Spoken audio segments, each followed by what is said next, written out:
prison religion includes the religious beliefs and practices of prison inmates, usually stemming from or including concepts surrounding their imprisonment and accompanying lifestyle. Prison ministry is a larger concept, including the support of the spiritual and religious needs of prison guards and staff, whose work in an often demanding and brutal environment often creates a special need for pastoral care, similar to the care that is extended to the military, police officers and firefighters. History. Many religious groups often supply scripture and reading material, organize programs and worship, and train chaplains for work in prisons. Members of religious groups also engage in missionary activity, as there have been many instances of conversion throughout history. For instance, one of the earliest introductions of Islam into Eastern Europe was through the work of an early 11th century Muslim prisoner who was captured by the Byzantines during the war against Muslims. The Muslim prisoner was brought into the territory of the Pechenegs,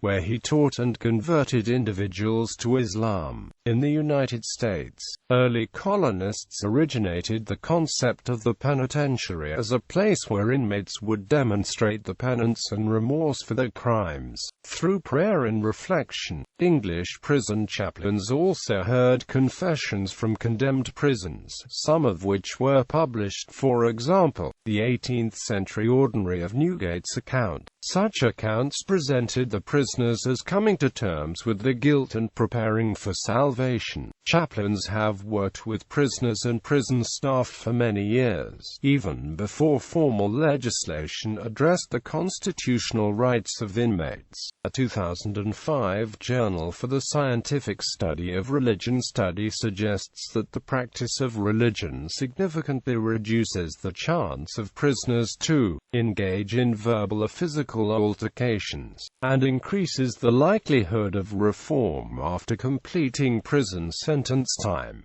Reasons for religious involvement. Prisoners may become involved with religion while incarcerated for a variety of reasons, ranging from the materially pragmatic to the personal and spiritual. According to research conducted by sociologist Harry R. Dammer, some of the more prominent reasons include gaining direction and meaning in one's life, improving one's concept of self, promoting personal behavioral change, gaining protection, meeting other inmates, meeting volunteers, obtaining prison resources. In 1970, Rabbi Philip R. Allstadt, who served as Jewish chaplain for the Tombs, the Manhattan detention facility, for 30 years, and also served as the secretary of the National Jewish Council of Prison Chaplains, shared his vision of prison ministry by saying, "My goals are the same as those of the prison authorities to make better human beings. The only difference is that the means are discipline, security, and iron bars. Mine are the spiritual ministrations that operate with the mind and the heart."